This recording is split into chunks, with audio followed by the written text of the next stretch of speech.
grade, I knew this girl. This girl and I, we weren't best friends, but we were kind of in the middle.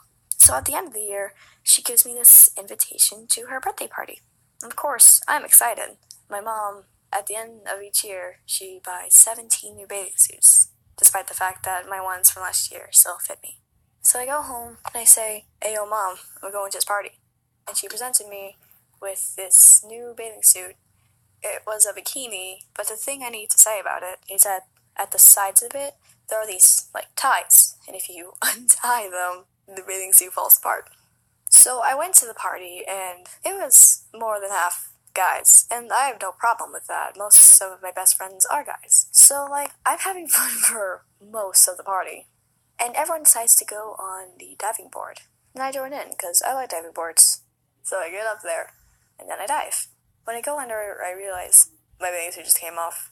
But I tried to just pull it back on, but it wouldn't come back on. The bathing suit had completely come undone. So I awkwardly slid to my friend, and I was like, "Yo, my bathing suit just came undone." And she saw it, she's like, "Oh shoot." So she called all the girls over, and they all tried to help me. They covered me with a floaty and stood in front of me. My friend, she told all the guys to go in the opposite corner of the pool so they couldn't see anything. And of course, the girl's mom was not there, so her dad had to help me. He just threw a towel into the pool and helped me out of it.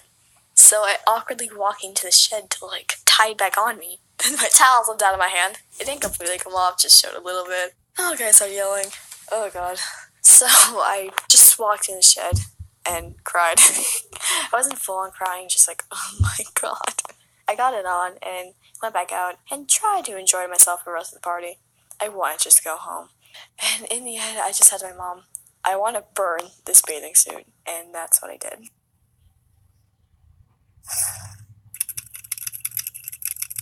Oh my god, and we totally jumped off the cliff and had to swim all the way to shore because the dog chased us all the way to the end.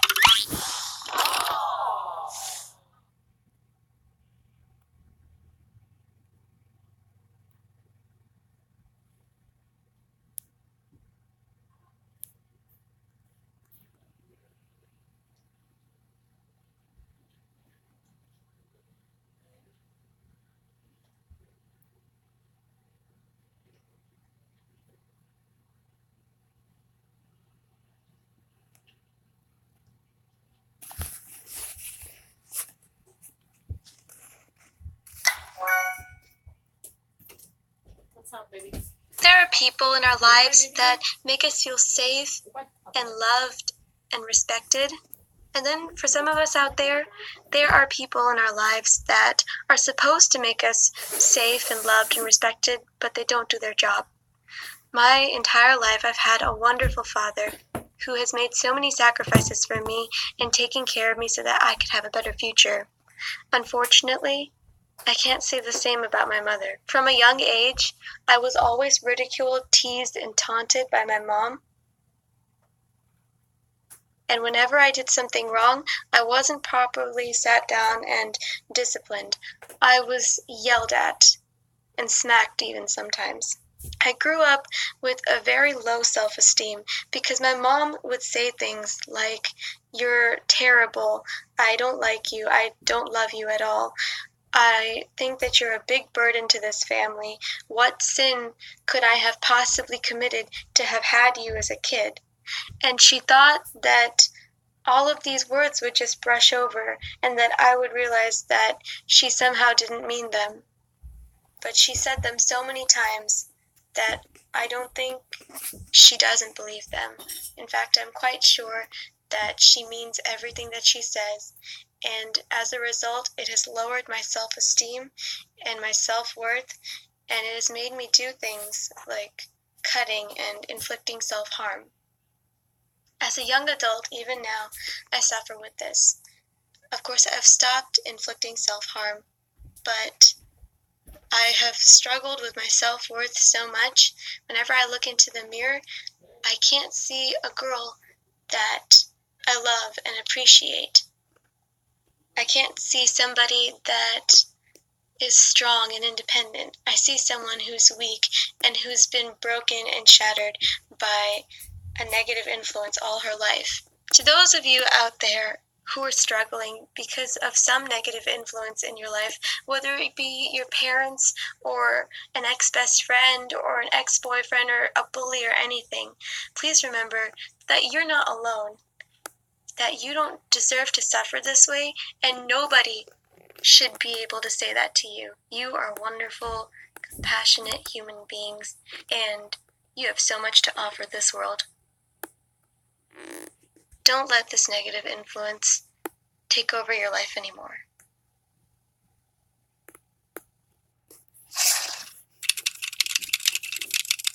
Oh my god, and we totally jumped off the cliff and had to swim all the way to shore because the dog chased us all the way to the end.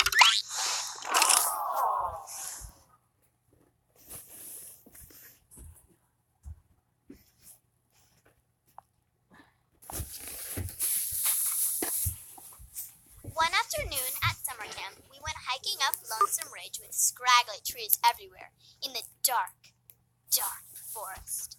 My wacky counselor made us sit down in the clearing. She pulled out a book called Scary Stories to Tell Young Children and began to read. There were 3 sisters, 2 older twins who were having a birthday party, and 1 younger left out sibling. Now, this sibling was very kind and sweet, and her sisters were mean and wouldn't let her join their birthday party. She was very sad. "Oh," they said, "you can join us only if we do Bloody Mary. You're the first to go, sis," they said.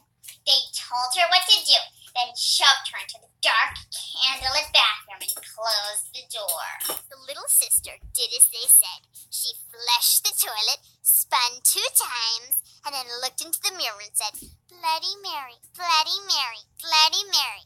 Suddenly, a bloody witch appeared in the mirror. The 2 sisters who were standing outside the door heard their sister screaming and pounding on the door, but they wouldn't open it. They didn't believe in the legend of Bloody Mary. It was just a game to them. When they finally opened the door, they realized they were wrong. Their sister was dead. My counselor closed the book and said, "You guys look totally freaked out, but don't worry. Just make sure you don't have to go to the bathroom tonight." I was so afraid. When it was time for me to go to bed, I lay awake with the covers wrenched over my head. I could see the bathroom door open a crack. I had to go so badly, but I couldn't. Bloody Mary would kill me if I went in there! I kept telling myself it wasn't real, it wasn't real. But how was I to know if it was real or not? Then I thought back to library class. "Now, class, when needing to find out whether a book is fiction, non-fiction, historical fiction, or fantasy, you simply check under the copyright date at the beginning of the book." I had an idea. I tiptoed over to where my counselor was sleeping. There was the book. I grabbed it and flipped it open to the copyright page. Stories, fiction. It was completely fake. Bloody Mary wasn't real. I was so relieved.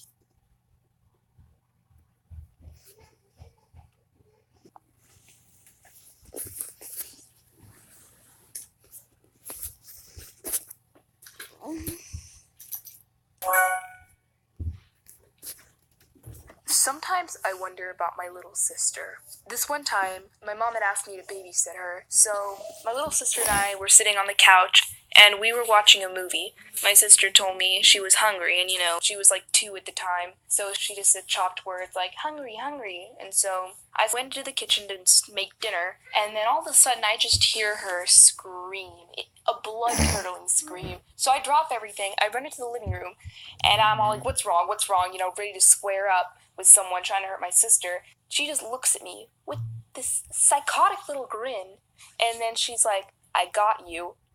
2 years old, they usually just say little chopped sentences, but she said that so clearly. I was a little caught off guard, and, I had just watched some scary movie about this little kid being possessed, so I was a little bit like, what's going on? And I just went back in to finish cooking dinner. Well, then, she just walks into the kitchen, and she said, "Danny," and I turned around like, "What?" She said, "There's a man in the hallway." I had never been so scared in my life. I just froze. It was like time slowed down. I ended up just slowly walking into the hallway, with a butter knife because that's all I had. There's no one there. No, I don't know why I'm believing my little sister, but I'm kind of paranoid at this point because, I've heard stories about how little kids see ghosts and stuff like that. I was playing with her, and all of a sudden she just stopped dead in her tracks and said, "Baby," on the wall. I just was like, okay, whatever. It was about 3 a.m., and I was studying a little bit late, and I heard her crying. I went into her room, and then she said, "The man in the closet." And I did not open the closet because I've watched enough scary movies to know that, you only do that if you have a death wish. So I just kind of grabbed my sister. I'm like, "Okay, how do you sleep in my room tonight?" She's like, "I want to stay with the man." She is 2. These are the only times she speaks like clearly when she's saying something weird like that, "Stay with the man."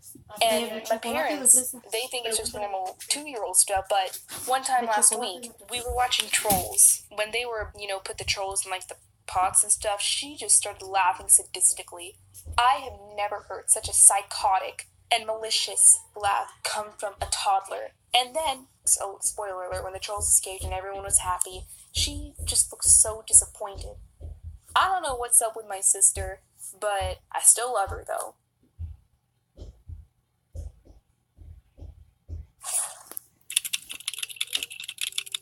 Oh my god. So there's this girl in my school, and she was really one of the popular girls, and it was her birthday, and she was hosting a party. So she went around to everybody that she knew, and she gave them invitations. While I was watching her give the invitation, I was like, yeah, I know she's not going to come to me. So then it was lunchtime, and I sat down, and then all of a sudden, I saw her walking up to me, and I was like, oh, is she going to ask me? Please let her ask me. I really want to go to this party. She handed me this envelope. So I opened it, and then it says, "You're invited to this party." So I was like, oh my gosh, I'm actually invited to her party. I was so excited that day.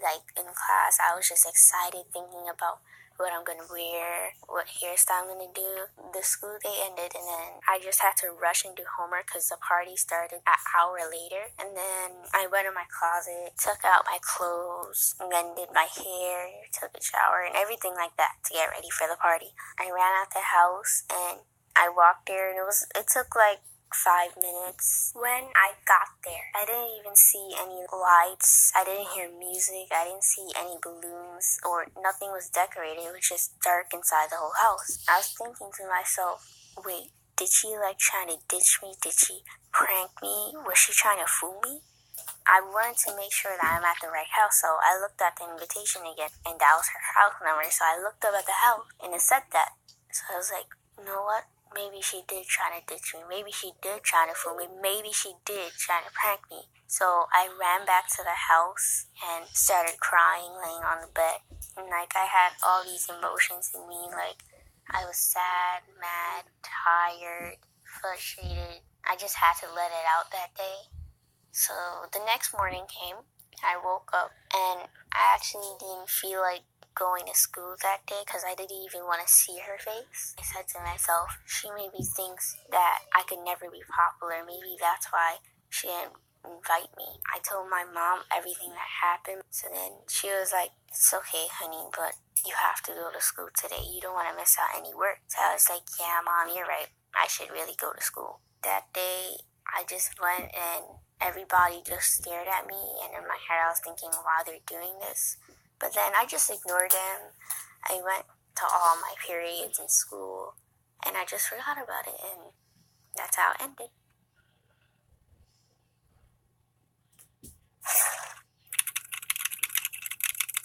Oh my god, and we totally jumped off the cliff and had to swim all the way to shore because the dog chased us all the way to the end.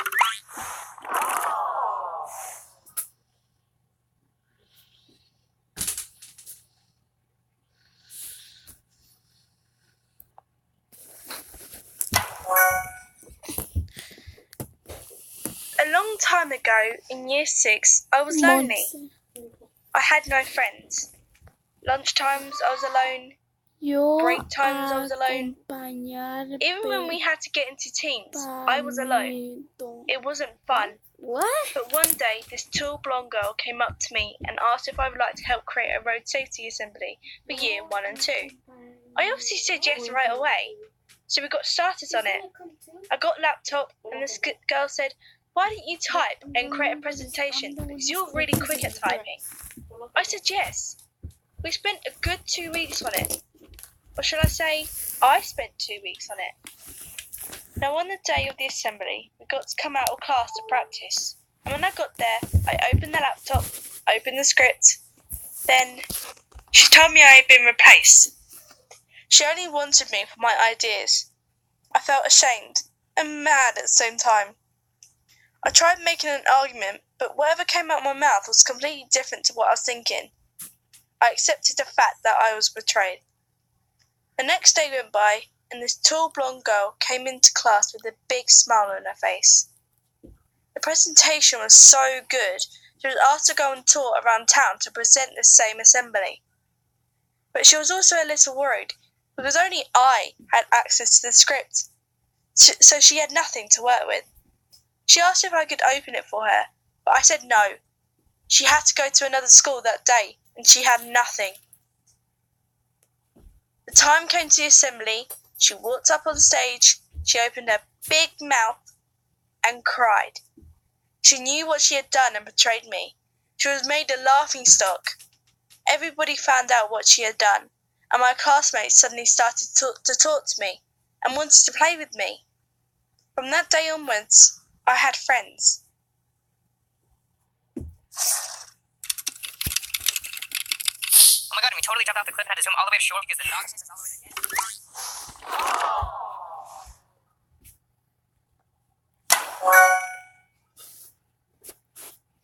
I remember my first day of high school.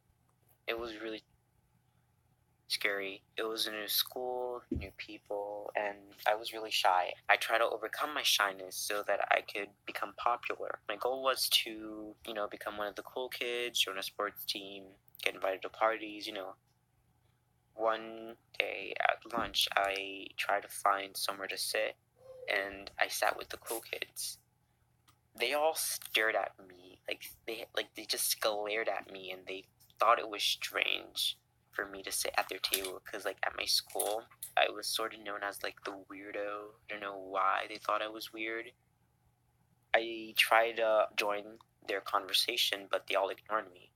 The next day, one of the cool kids, she was one of the most popular girls in school. Her name was Mona. Mona asked me if I wanted to hang out with her after school, and I was confused to why she was talking to me. I said yeah. We became really close afterwards. We would share secrets. We would hang out after school. 2 more people came along, and we became a really close group. The 4 of us, we were inseparable. We were the friends that everybody wanted. We would always hang out after school, go to the mall, the movies, parties, and it felt really great. It just felt nice to have all the attention. But I sort of changed. I started to become a really mean, awful person. I was really mean to people, and I thought that maybe it was Mona who changed me, because she was known to be really mean to people. She would always talk about people behind their backs. I remember I asked her one day why she wanted to be my friend, and she felt sorry for me, and she wanted to help me try and become cool instead of this weird loser loner. I didn't know how to react to that. Afterwards, I told her that I needed some time away from the group, and her especially, because I needed to find myself, because the person that I was being, it wasn't me. It was this version of Mona. Afterwards, I found myself again, and things are better now. I made new friends, and I learned from that experience and learned to find myself again. Oh my god, we totally jumped off the cliff and had to zoom all the way to shore because the dog chased us all the way to the end.